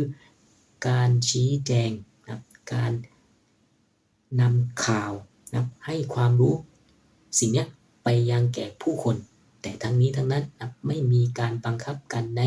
ศาสนาดังที่อัลกุรอานได้สอนเราไว้ว่าลาอิกรอฮะฟิดดีนไม่มีการบังคับกันในเรื่องราวของศาสนาอัลลอฮุมมะศ็อลลิอะลามุฮัมมัดวะอาลีมุฮัมมัดอะนะอิมมะฮุมมิดียินวะซัลลัมะตัสลีมาและท่านนบีศ็อลลัลลอฮุอะลัยฮิวะซัลลัมเราะห์มะก็บอกว่าในประเทศโลกที่หนึ่งนะประเทศโลกที่หนึ่งคือประเทศที่เขาเจริญแล้วนะท่านบอกว่ามันมีคนนะกลุ่มคนที่เขาเชื่อว่าพระเจ้านะเป็นอะไรเป็นสปาเกตตี้นะประหลาดสปาเกตตี้ที่บินได้นะมีนะแล้วก็ไปจดทะเบียนนะแล้วก็เผยแผ่ศาสนาเนี่ยลัทธิสำนักคิดเนี่ยไปทั่วทั้งประเทศนะเขายังทำได้เลยนะในประเทศโลกที่เขาเจริญแล้วนะโลกที่หนึ่งนะบุคคลสามารถระบุตัวเองนะในเอกสารสำคัญทางราชการได้ว่าจะเป็นอะไรนะเป็นหมูหมากาไก่นะเป็นแมวนะเป็นสัตว์อะไรก็แล้วแต่นะแล้วแต่ที่เขาต้องการยังทำได้เลยนะในประเทศโลกที่สามนะและประเทศโลกที่หนึ่งประเทศที่เขาบอกว่าเจริญแล้วนะเขานะให้ผู้คนนะสามารถระบุว่าเขาจะเป็นเพศอะไรก็ได้นะดังนั้นนะมันจะแปลกอะไรเล่าถ้าวันนี้ครับถ้าตัวของฉันท่านบอกเลยว่าตัวของฉันอับดุลลอฮ์ฮาชิมจะบอกว่าฉันคืออัลมะฮดีที่อยู่ในพินัยกรรมของท่านศาสดามุฮัมมัดศ็อลลัลลอฮุอะลัยฮิวะซัลลัมและมีผู้คนที่เขาเข้ามาศึกษานะและยอมรับในหลักฐานในเหตุผลที่ฉันนำเสนอนะเชื่อฟังปฏิบัติตามฉันนะจะแปลกอะไรนะลาฮาวลาวะลากุวะตะอิลลาบิลลาฮิลอาลีมอะซีมอัลลอฮุมมะศ็อลลิอะลามุฮัมมัดวะอาลีมุฮัมมัดอะนะอิมมะฮุลมุฮดียินวะซัลลัมะตัสลีมาดังนั้นท่านอับบาสมินุสลามเราะห์มะก็บอกว่าวันนี้เรามีหน้าที่แจ้งแก่ชาวโลกนะให้ได้ทราบว่าแท้จริงแล้วนะวันนี้มีบุคคลที่ได้รับการแต่งตั้งจากพระเจ้าแล้วนะเขาเป็นผู้ที่มีพระวิญญาณอันศักดิ์สิทธิ์ที่อยู่ในตัวของเขา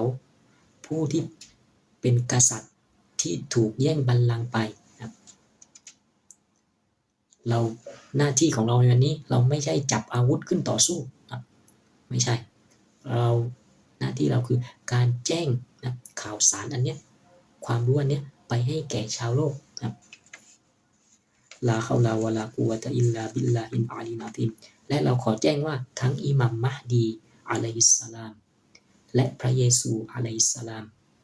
อยู่ณที่นี่แล้วนะและผู้ที่มีอำนาจในการปกครองโลกนี้นะคือผู้ที่พระเจ้าทรงเจิมเท่านั้นก็คือบรรดาศาสดาบรรดาศาสนาทูตกษัตริย์หรือกอดีผู้พิพากษาที่ได้รับการแต่งตั้งจากพระเจ้าเท่านั้นบรรดาบุคคลเหล่านี้คือผู้ที่มีสิทธิ์ที่แท้จริงในการปกครองโลกนี้ลาฮาวลาวะลากุวะตะอิลลาบิลลาฮิลอาลีมอะซีมเราขอสงวนสิทธิ์นะเราขอสงวนสิทธิ์ในการให้สัตยาบันแก่เขาพวกเขาเท่านั้นแก่บุคคลที่พระเจ้าแต่งตั้งเท่านั้นเราจะไม่ให้สัตยาบันของเราคอหอยของเรานะสัตยาบันแก่บุคคลอื่นใดนอกจากนี้นะเพราะเราเชื่อฟังนะพระผู้เป็นเจ้านะการเชื่อฟังบุคคลที่พระเจ้าทรงแต่งตั้งนะการเชื่อฟังสิ่งถูกสร้างนั้นนะที่พระเจ้าทรงเจิมเขานะนั่นเท่ากับเราเชื่อฟังพระเจ้านั่นเองนะเช่นเดียวกันนะหากมนุษย์ไปเชื่อฟังบุคคลอื่นนะที่ไม่ได้รับการแต่งตั้งจากพระเจ้าแน่นอนผู้แต่งตั้งเขาก็คือซาตาน ดังนั้นเมื่อเขาเชื่อฟังบุคคลนั้นเท่ากับเขาเชื่อฟังซาตานเชื่อฟังอิบลิสเชื่อฟังชัยฏอนละนะตุลลอฮ์อะลัยฮินั่นเองดังนั้นนะครับพระเยซูอะลัยฮิสสลามนะครับจึงเลือกบรรดานักวิชาการนักการศาสนาผู้รู้ที่เบี่ยงเบนนะที่ไม่ยอมรับนะผู้สืบทอดแห่งศาสดาที่ไม่ยอมรับผู้นำที่มาจากการแต่งตั้งของพระเจ้านะว่าเป็นบุตรแห่งซาตานนะพระเยซูเรียกพวกนั้นพวกอุลามะไกรินอามิลินนะว่าบุตรแห่งซาตานเพราะอะไรเพราะพวกเขานั้นเชื่อฟังซาตานนั่นเองการเชื่อฟังซาตานคุณก็คือบุตรของซาตานนะซาตานเป็นบิดาของเขานะเหมือนที่พระเยซูอะลัยฮิสสลามบอกมีริวายัตนะคำรายงานต่างๆนะจากอะห์ลุลไบต์อะลัยฮิมุสสลามนะกล่าวไว้ว่าหลังจากการสิ้นพระชนของท่านศาสดามุฮัมมัดศ็อลลัลลอฮุอะลัยฮิวะอาลีฮิวะซัลลัมยังเหลือซอฮาบะห์นะที่เป็นผู้ศรัทธาที่แท้จริงนะที่อะห์ลุลไบต์อะลัยฮิมุสสลามยอมรับมีซอฮาบะห์เพียงแค่4ท่านเท่านั้นนะมี4ท่านมีใครบ้างนะซัลมานอัลฟารซีอบูซัรกัฟฟารีมิกดาดบินอัสวัดและคนที่4อัมมาร์บินยาซิร4คนเนี้ยซัลมานอบูซัรมิกดาดอัมมาร์ส่วนที่เหลือนั้นนะในคำรายงานในริวายัตของอะลุลไบต์อะลัยฮิมุสสลามนะบอกว่าพวกเขาเหล่านั้นอยู่ในฐานะผู้ละทิ้งศาสนาผู้ตบัดสัตว์มุรตัดแม้ว่าภายนอกเขาจะเป็นมุสลิมภายนอกเขาจะอยู่ในฐานะความเป็นมุสลิมก็ตามแต่โดยเนื้อแท้แล้วพวกเขาคือผู้ที่ละทิ้งศาสนาผู้ที่ตบัดสัตว์ออกจากศาสนาทำไมถึงอาลุลไบต์จึงมีมุมมองแบบนี้กับซอฮาบะห์เหล่านั้นเพราะซอฮาบะห์เหล่านั้นปฏิเสธที่จะยอมรับอำนาจการปกครองของผู้ที่ถูกแต่งตั้งจากพระเจ้าผู้ที่เป็นผู้สืบทอดมรดกของท่านศาสดามุฮัมมัดศ็อลลัลลอฮุอะลัยฮิวะอาลิฮิวะซัลลัมที่อยู่ในพินัยกรรมของท่านศาสดามุฮัมมัดในค่ำคืนวายชนลาฮาวลาวะลากุวะตะอิลลาบิลลาฮิลอะลีอะซีมนะดังนั้นนะมุสลิมทั้งหมดนะที่ไม่ได้ยอมรับนะอิหม่ามแห่งยุคสมัยนะไม่ได้ยอมรับคอลิฟะห์ที่พระเจ้าแต่งตั้งบุรุษที่พระเจ้าทรงแต่งตั้งในยุคสมัยของเขานะเขาก็ไม่ต่างอะไรนะจากยูดายที่ปฏิเสธเมสสิยาคือพระเยซูอะลัยฮิสสลามในวันนั้นไม่ต่างอะไรจากคริสต์ที่ปฏิเสธมุฮัมมัดศ็อลลัลลอฮุอะลัยฮิวะซัลลัมในวันนั้นไม่ต่างอะไรจากฮินดูไม่ต่างอะไรจากพุทธและทุกๆศาสนานะพวกเขาเหล่านั้นนะโดยเนื้อแท้แล้วก็คือไม่ได้เป็นผู้ศรัทธาต่อพระเจ้าที่แท้จริงพวกเขาอยู่ในสถานะเดียวกันลาฮาวลาวะลากุวะตะอิลลาบิลลาฮิลอะลีอะซีมดังนั้นนะพวกเรานะเราไม่ต้องการเป็นผู้ที่ตบัดสัตว์นะไปจากศาสนาของพระผู้เป็นเจ้าดังนั้นเราจึงยึดมั่นและจงรักภักดีต่อผู้ที่เป็นผู้สืบทอดของท่านศาสดามุฮัมมัดศ็อลลัลลอฮุอะลัยฮิวะอาลิฮิวะซัลลัมที่อยู่ในพินัยกรรมเท่านั้นนะเราไม่ให้สัตยาบันแก่สิ่งอื่นใดแก่บุรุษอื่นใดบนโลกนี้นะท่านอบูซอดิกบินุสลามวะเราะห์มะห์บอกว่าชาวยิวนะที่อยู่กับโมเสสที่อยู่กับโยชูวาบุตรของนูนอะลัยฮิมุสสลามนะชาวยิวเหล่านั้นเท่านั้นในวันนั้นที่เป็นชาวยิวที่รอดพ้นนะชาวยิวที่ยอมรับอำนาจการปกครองของโมเสสยอมรับอำนาจการปกครองของโยชูวาบุตรของนูนชาวคริสต์นะที่อยู่กับพระเยซูที่เชื่อฟังปฏิบัติตามยอมรับอำนาจ ยอมรับว่าพระเยซูคือเมสสิยาคือกษัตริย์แห่งชาวยิวนะเท่านั้นถึงจะรอดนะชาวมุสลิมที่อยู่กับมุฮัมมัดศ็อลลัลลอฮุอะลัยฮิวะซัลลัมนะที่ยอมรับอำนาจการปกครองของมุฮัมมัดในวันนั้นในยุคนั้นเท่านั้นจึงรอดนะ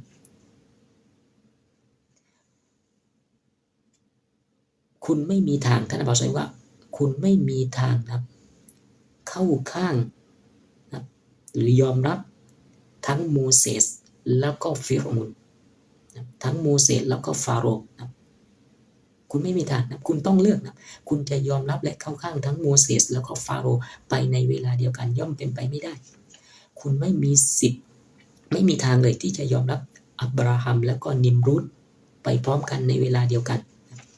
คุณไม่มีทางที่จะยอมรับโนอาห์แล้วก็ยอมรับลูกหลานของคาอินนะไปในเวลาเดียวกันในยุคนั้นคุณไม่สามารถที่จะเข้าข้าง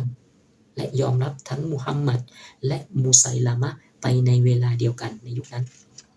คุณไม่มีสิทธิ์ไม่มีทางที่จะเข้าข้างและยอมรับต่ออาลีแล้วก็อบูบักรไปพร้อมกันในเวลาเดียวกันในยุคนั้นคุณไม่มีทางที่จะเข้าข้างและยอมรับพระเยซูแล้วก็ปอนติอุสนะผู้หลังนะชาวโรมันปอนติอุสปิลาตไปพร้อมกันนะคุณต้องเลือกถ้าคุณเลือกปอนติอุสปิลาตนะนั่นคือคุณไม่ได้เลือกพระเยซูถ้าคุณเลือกพระเยซูคุณต้องไม่เลือกปอนติอุสปิลาตถ้าคุณเลือกอบูบักรเท่ากับคุณไม่เลือกอาลีถ้าคุณเลือกอาลีก็เท่ากับคุณจะไปเลือกอบูบักรไม่ได้ในเวลาเดียวกันคุณไม่สามารถที่จะยอมรับทั้งอาดัมแล้วก็อิบลิสไปในเวลาเดียวกันถ้าคุณเข้าข้างอิบลิสนั่นคือคุณปฏิเสธอาดัมแต่ถ้าคุณเชื่อฟังยอมรับอาดัมนั่นคือคุณเป็นศัตรูกับอิบลิสละนะตุลลอฮ์อะลัยฮิดังนั้นนะเราจึงไม่ต้องการที่จะอยู่นอกส่วนนั้นนะเราเชื่อว่าวันหนึ่งนะพระผู้เป็นเจ้าจะสถาปนาสวนเอเดนให้กลับคืนมาอีกครั้งหนึ่งบนโลกนี้นะและจริงๆแล้วพระองค์ก็กำลังทำอยู่ณเวลานี้นะก็คือสิ่งที่เรากำลังเรียกร้องเชิญชวนอยู่เนี่ยคือส่วนหนึ่งของการช่วยสถาปนานะสวนเอเดนให้กลับมาอีกครั้งหนึ่งลาฮาวลาวะลากุวะตะอิลลาบิลลาฮิลอาลีลอาซีมดังนั้นเราจึงร้องเรียกผู้คนทั่วทั้งโลกในวันนี้ให้ไปสู่การรู้จักนะต่อภารกิจอันนี้ให้รู้จักต่อแนวคิดฮากิมียะตุลลอฮ์ให้รู้จักต่อภารกิจอันนี้และทำทุกสิ่งทุกอย่างนะที่เขามีนะเพื่อภารกิจอันนี้เพื่อแนวคิดอันนี้ลาฮาวลาวะลากุวะตะอิลลาบิลลาฮิลอาลีลอาซีมสุดท้ายนี้นะท่านอับบาส ซอดิก มินุสสลามวะเราะห์มะฮ์บอกว่าในคัมภีร์ไบเบิลนะในคัมภีร์ไบเบิลนะมันจะมีเมื่อกล่าวถึงแอนติคริสต์หรือว่าดัจญาลแอนติคริสต์หรือว่าดัจญาลในคัมภีร์ไบเบิลจะระบุคุณลักษณะของมันเอาไว้ว่ามันจะเป็นผู้ที่เรียกร้องเชิญชวนสู่ความเป็นประชาคมความเป็นพี่น้องความเป็นพาราดรภาพแต่มันปฏิเสธพระบิดาคือความเป็นพี่น้องความเป็นพาราดรภาพความเป็นประชาคมโดยที่ไร้ซึ่งพระบิดานี่คือสิ่งที่ถูกพยากรณ์เอาไว้ในคัมภีร์ไบเบิลว่าแอนติคริสต์หรือดัจญาลมันจะมาในรูปลักษณะแบบนี้มันจะมีคุณลักษณะแบบนี้ท่านบอกเลยว่าและวันเนี้ยเราเห็นได้ชัดเลยว่าผู้ที่เป็นแอนตี้คริสต์หรือว่าดัจญาลหนึ่งในนั้นก็คือรัฐอิสราเอลประชาคมอิสราเอลในวันเนี้ยชาวยิวในวันเนี้ยพวกเขาเรียกร้องพี่น้องชาวยิวทั้งหมดทั่วทั้งโลกประชาคมชาวยิวทั่วทั้งโลกมาเลยเพื่อสร้างรัฐสร้างอาณาจักรอีกครั้งหนึ่งให้ยิ่งใหญ่ในแผ่นดินเยรูซาเล็มนะแต่คำถามก็คือ ผู้นำของพวกเขาคือใครผู้นำของพวกเขาคือ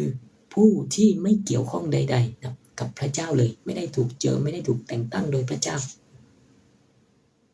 ดังนั้นพวกเขาจึงมีความหมายในที่คัมภีร์ไบเบิลได้พยากรณ์เอาไว้นี่แหละว่าพวกเขาจะเรียกร้องเรื่องความเป็นประชาคมความเป็นพาราดรภาพของผู้ศรัทธาโดยที่ไม่คำนึงถึงพระบิดาก็คือเขาไม่ยอมรับเมสสิยาพระเยซูอะลัยฮิสสลามว่าเป็นเมสสิยาและตัวของผู้นำของพวกเขาในวันนี้นะก็ไม่ได้มาจากการแต่งตั้งหรือถูกเจิมใดๆโดยพระเจ้าไม่เกี่ยวข้องใดๆกับโมเสสไม่เกี่ยวข้องใดๆกับโยชูวาไม่เกี่ยวข้องใดๆกับดาวูดไม่เกี่ยวข้องใดๆกับโซโลมอนอะลัยฮิมุสสลามและชาวคริสต์ในวันนี้ก็เช่นเดียวกันนะเป็นหนึ่งในความหมายของแอนตี้คริสต์หรือดัจญานด้วยเหมือนกันเพราะอะไรเพราะวันนี้นะประชาคมชาวคริสต์นะที่โดดเด่นในโลกนี้ก็คือใครก็คือสหรัฐอเมริกาสหรัฐอเมริกาเรียกร้องอะไรมีสโลแกนว่าเราคือผู้คนแห่งอเมริกานะเราคือผู้คนแห่งประชาคมนะก็คือประชาคมที่เป็นชาวคริสต์นะแต่ถามว่าผู้นำของอเมริกานะเกี่ยวอะไรกับพระผู้เป็นเจ้าไม่เกี่ยวเลยไม่ได้อยู่ในบัญญัติแต่งตั้งหรือถูกเจิมใดๆโดยพระเยซูอะลัยฮิสสลามดังนั้นพวกเขาก็อยู่ในความหมายของผู้ที่เรียกร้องเชิญชวนสู่ความเป็นพี่น้องความเป็นประชาคมความเป็นพาราดรภาพแต่ปฏิเสธหรือไร้ซึ่งพระบิดามุสลิมก็เช่นเดียวกันครับโดยเฉพาะซุนนีนะท่านอับบาส ซอลิห์ บิน มุสลิมเราบอกว่ามุสลิมนะโดยเฉพาะซุนนีน่าขำเป็นอย่างมากเลยน่าขำตรงไหนตรงที่เขาพูดวันนี้ซุนนีพูดเหมือนกับอิบลิสในวันนั้นในอิบลิสในวันแรกที่ปฏิเสธอาดัมอะลัยฮิสสลามพูดว่าทำไมนะฉันต้องนมัสการนะพระเจ้านะโดยมีสื่อกั้นกลางนะฉันเข้าใจศาสนาของพระเจ้าดีอยู่แล้วนะทำไมต้องให้มีบางคนบางบุคคลมาอยู่ขั้นกลางนะระหว่างฉันกับพระเจ้าด้วยนะเรารู้แล้วว่าศาสนาคืออะไรนะเราขอสักการะบูชาต่อพระเจ้าอิบาดัตต่อพระเจ้าโดยที่ไม่ต้องมีผู้ขั้นกลางเขาพูดเหมือนกับอิบลิสในวันนั้นที่ยอมที่จะสุญูดต่อพระเจ้าทั้งหมดนะพระเจ้าสั่งให้ทำอะไรทำทุกอย่างแต่อย่างเดียวคือว่าถ้าการยอมรับต่อพระเจ้านั่นคือการต้องสุญูดต่ออาดัมนะอิบลิสบอกว่า no อิบลิสรับไม่ได้นะที่จะให้มีอาดัมอยู่ขั้นกลางระหว่างความหมายของคำว่าการสักการะของเขาต่อพระเจ้าดังนั้นแนวคิดของอิบลิสในวันนั้นกับแนวคิดของมุสลิมซุนนีและรวมไปถึงชาวคริสต์โปรเตสแตนต์ในวันนี้ด้วยเช่นเดียวกันพวกเขาก็ปฏิเสธเรื่องราวของการมีบุรุษแห่งผู้ถูกเจิมนะเขาเชื่อว่าทุกคนของเขาสามารถถูกเจิมได้ทุกคนเลยนะชาวคริสต์ทุกคนถูกเจิมได้สามารถติดต่อกับพระเจ้าได้ทุกคนนะโดยไม่ต้องมีบุรุษขั้นกลางไม่ต้องมีอิหม่ามในยุคสมัยนะไม่ต้องมีผู้สืบทอดของพระเยซูคริสต์นะซุนนีและคริสต์โปรเตสแตนต์มีแนวคิดนะอันเดียวกันนะแม้ว่าเขาอาจจะอยู่กันคนละศาสนานะในภายนอกแต่ว่าหลักคิดนะบางอย่างพวกเขานั้นเหมือนกันลาฮาวลาวะลากุวะตะอิลลาบิลลาฮิลอาลีลอะซีมดังนั้นนะพวกเขาทั้งหมดในวันนี้ไม่ว่าจะเป็นชาวยิวชาวยูดายนะชาวคริสต์ชาวมุสลิมนะพวกเขาก็คือสาวกของ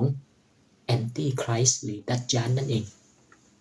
ก็คือเป็นผู้ที่เรียกร้องความเป็นพี่น้องความเป็นประชาคมความเป็นพาราดรภาพโดยที่ปฏิเสธนะพระบิดาโดยที่ไร้ซึ่งพระบิดานะและเราเป็นเพียงกลุ่มเดียวเท่านั้นวันนี้ศาสนาอะห์มะดีแห่งสันติภาพและรัศมีเราคือกลุ่มเดียวเท่านั้นที่เป็นอิสระ นะจากการครอบงำของแอนตี้คริสต์หรือดัจจาลเพราะอะไรเพราะเราปฏิเสธการเลือกตั้งประมุขที่มาจากมนุษย์ทุกรูปแบบเราคือกลุ่มเดียวที่เชื่อในความเป็น